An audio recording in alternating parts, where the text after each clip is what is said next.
Welcome back to Yield Today with Dallin Candland. I'm here with Victoria Rader. She is a possibility coach. She runs um, all these wonderful, beautiful things to help people let their shine out, to help them with their healing journey, and so many other things. I'm just excited to have you on, Victoria.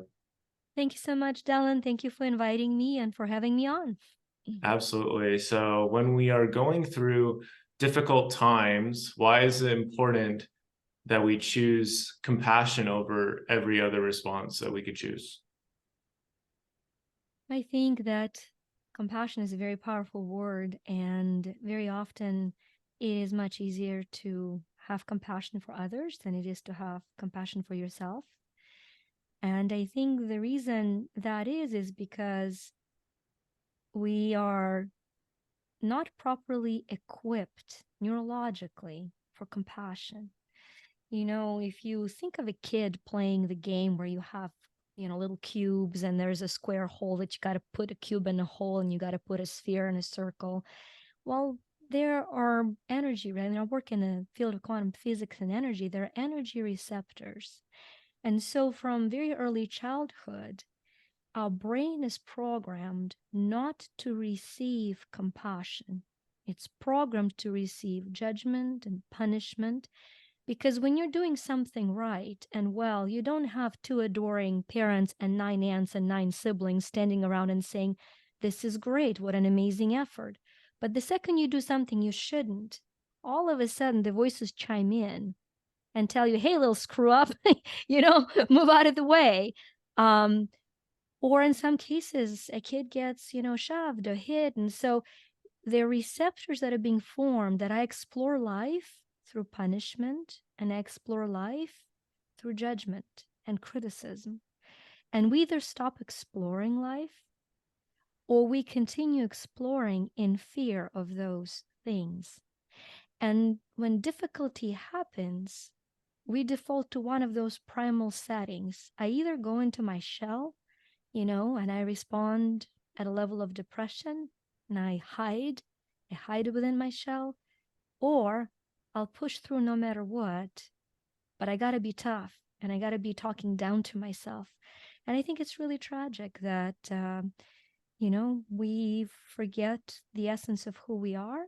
Um, and so it's very important to be able to continue going because eventually we'll all burn out. No matter how strong a person is, your will alone gets you only so far.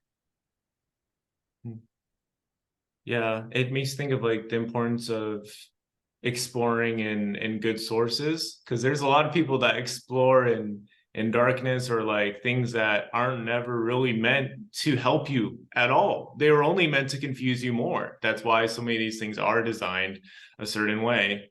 It's to get in your brain and to get you thinking, but not necessarily towards solutions or light or goodness.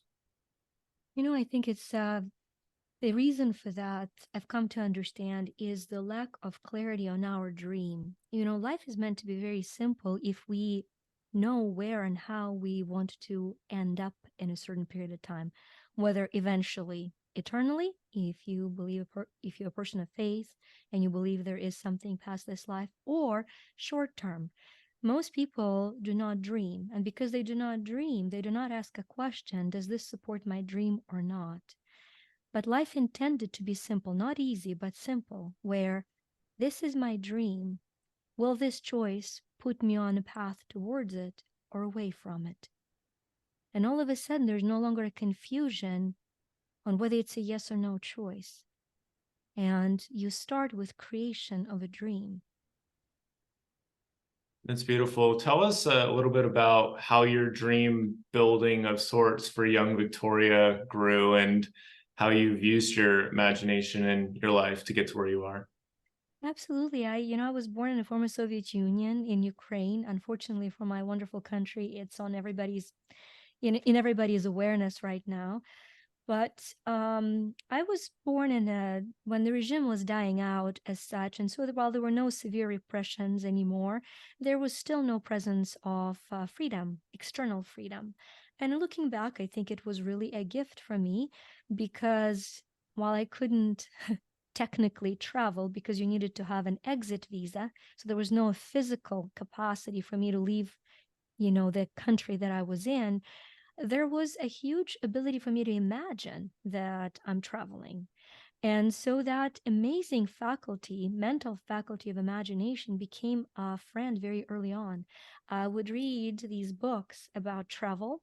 And I remember as a kid drifting away, imagining myself standing on the Great Wall of China.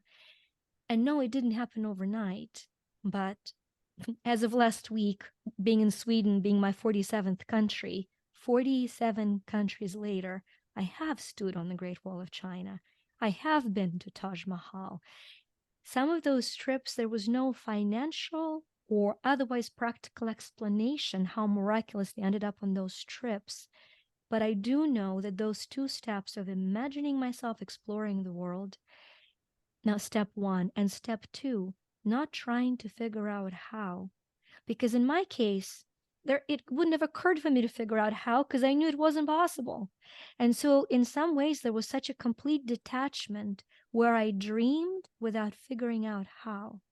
So for a lot of us, we have a dream, and the need to forcefully figure out how to arrive at that dream or when to arrive at that dream actually cuts us off from living it in the most divinely aligned time. And so I saw myself being a mom and having a business. And I remember so many well meaning, wonderful, both men and women business owners telling me, you cannot combine being a full time homeschooling mom and an entrepreneur. And my answer was always like, well, it is not possible for them. It does not mean that it's not possible for me. And it wasn't pretty and it wasn't easy, but all those dreams became reality. It is beautiful how dreams can provide so much direction and peace, even if we don't, like you said, know how to get there. And we also don't know, like for me, like sometimes I know my dreams are coming from God. Like I have a dream or I see something or I feel something, and it's like, okay, there is something to this moment, and I need to treat it like it's something that's precious, because it is all precious. I try to remind myself that this day is as precious as any other day, even if I don't feel that's the case. I agree. I couldn't agree more with you. And in my case, the importance of every day was kind of highlighted through a lot of loss in my life. I've had deaths as a child growing up. And then in 2013 was a really pinnacle year of that life awareness for me, when in one year I lost 11 very close friends, family members to me, all in unrelated circumstances. Literally, there was a person dying every month. And the transformation was huge for me. And the final outcome of that journey was that if I am breathing, I want to find out why, because they're not, and I am.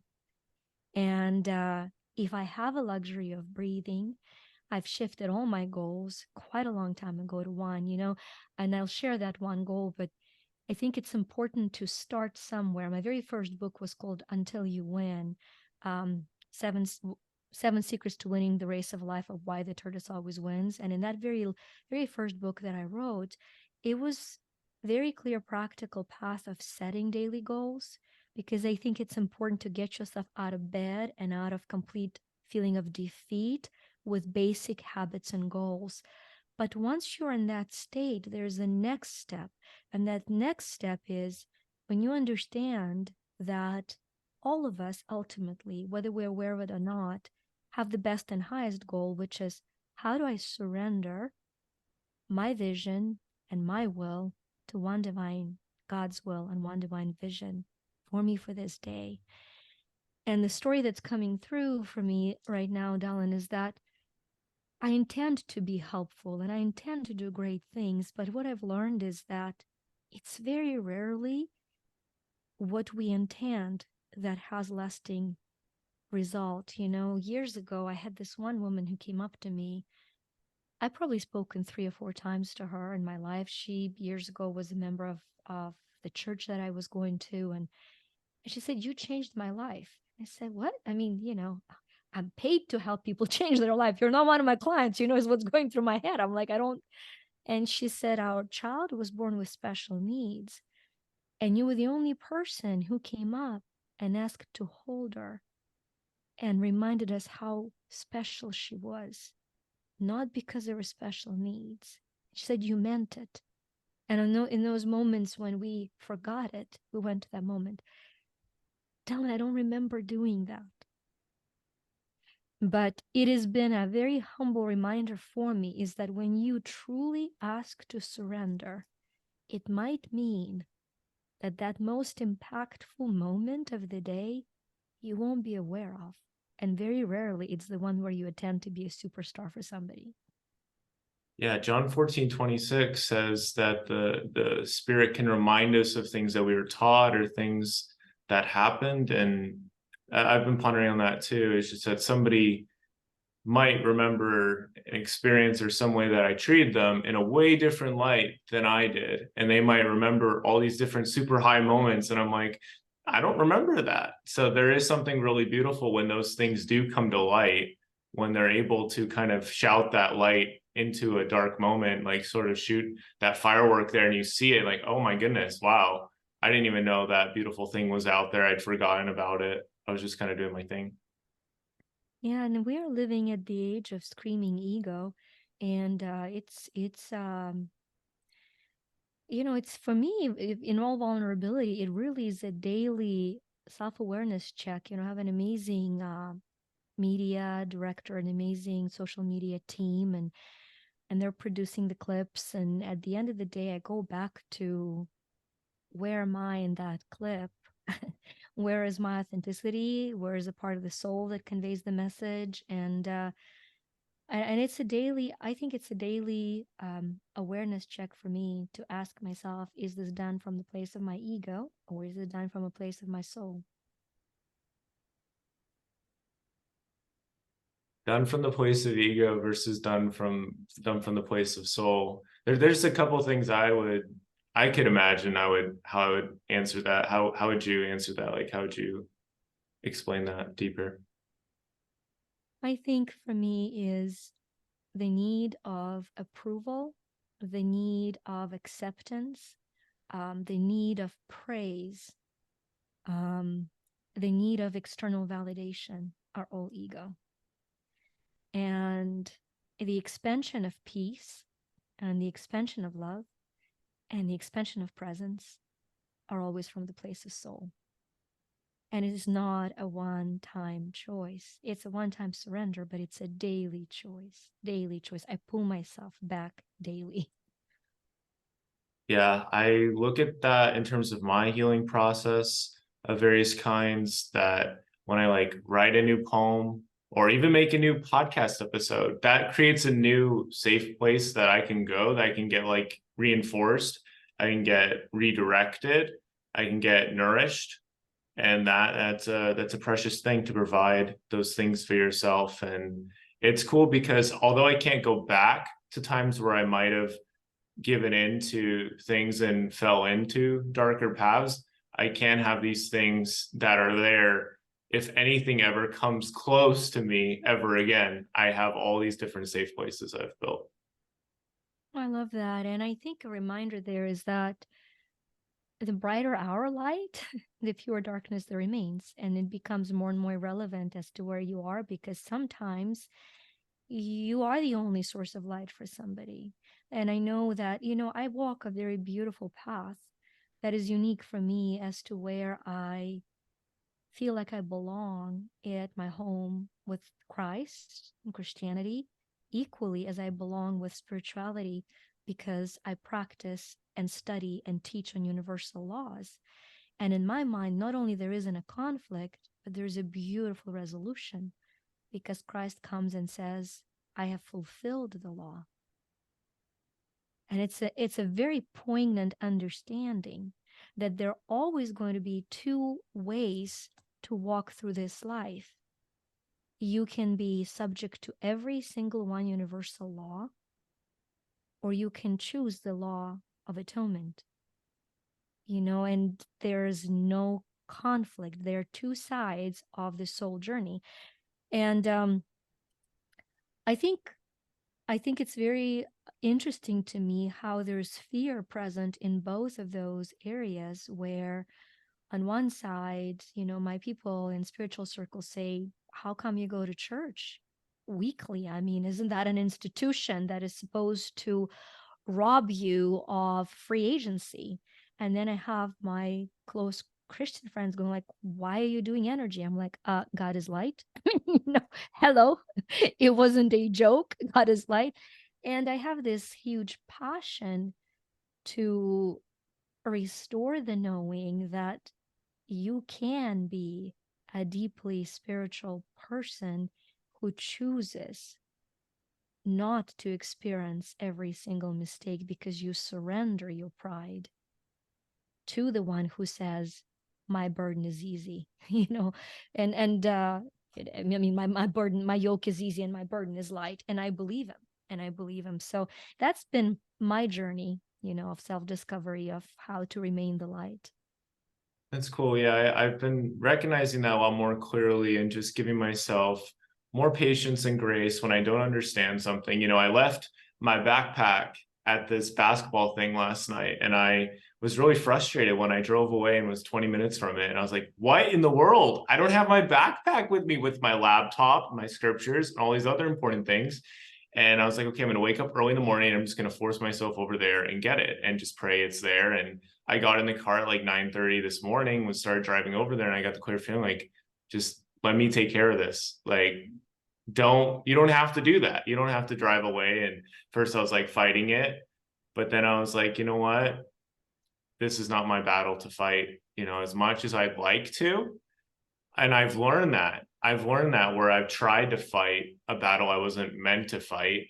And then I've ended up in this dead end, dead zone, or whatever. And I don't know what would have happened if I'd driven all that way, but I don't want to know, just like I'll just go back to the safety, the peace. It's like what I felt like I needed to do is just to do some writing and to just kind of acknowledge all these feelings and yeah, just kind of come back to safety. And that's not the quote unquote glamorous whatever that the world will tell you. A lot of people tell you just push through it, etc. But in this moment, it was go back to safety. And I think it's interesting. A while ago, I did a little blurb on the difference between comfortable and comforted, because what you're referring to, some of my very beloved leaders and mentors, for example, like John Maxwell and so forth, talk about pushing through the comfort zone. So if you feel, and it's very different, like you had a spiritual guidance to go back, right? So we're not talking about that. I'm talking about for when you feel uncomfortable pursuing something that you're guided to pursue. So kind of going the next step. So had you been told this is what you are to do, and because you've never done something, there aren't neural receptors in your brain to support it, and you can feel the feeling of unease. When you feel the feeling of unease, then that's what a lot of the personal development leaders will say. You've got to step into that feeling of unease to form new pathway to pursue the guidance. And what I've come to understand is that you can be comfortable where there is no growth, because a lot of us can be comfortable being miserable. And by the way, we choose suffering because that's what's comfortable and we're trained to. But we're afraid to step out of comfort because we're afraid a little bit of discomfort. And for me, at the end of your comfort zone is where God's comfort zone begins. And so for me, the second I feel I'm at a depth, which very often is, very quickly, then I say, okay, this is not my comfort zone, but it's okay because it's God's comfort zone. And so, as you said, I will take care of you becomes a motto. Okay, you've got me, that's it. And that requires looking like a fool rather frequently. So, I've gotten to be very comfortable being uncomfortable, and that's that path of growth. So it's very important to hear the prompting of either return or move forward, and no matter what the discomfort level is about either, immediately ask not to feel comfortable but to ask the same Spirit that prompts you to comfort you, because it's one of its jobs. It's the job of the Spirit to teach, it's the job of the Spirit to guide, but it's also its powerful job to comfort us.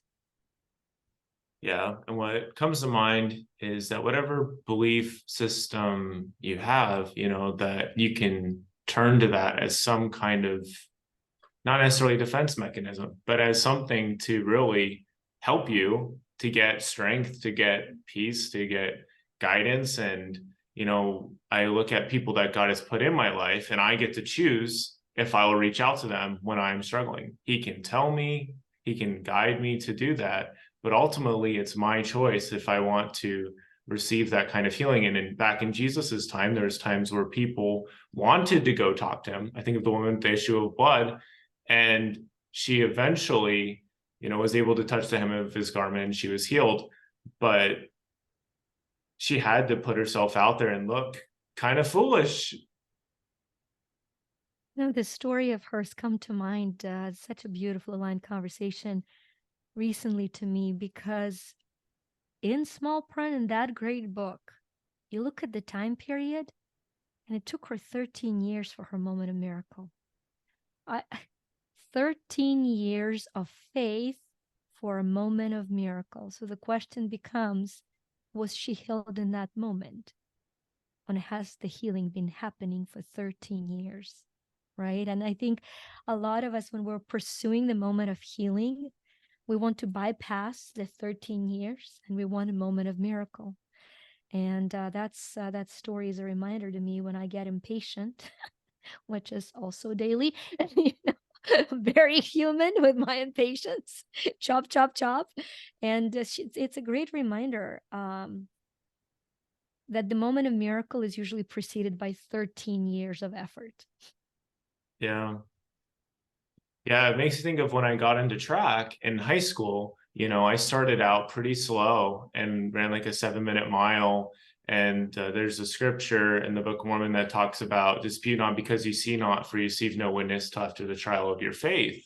And so that was one lifeline that I used. Like, you can get better at this and you're not going to see it. And so, 3 years later, after doing a bunch of running and track, I was able to run the fastest mile I've still ever ran. I'm trying to get back to that point. I ran a 5:39 my last meet, but it took a long time to be able to see more what God had seen in me the entire time, to be able to see that potential unearthed. And yeah, that just blows my mind how he sees that potential all the time.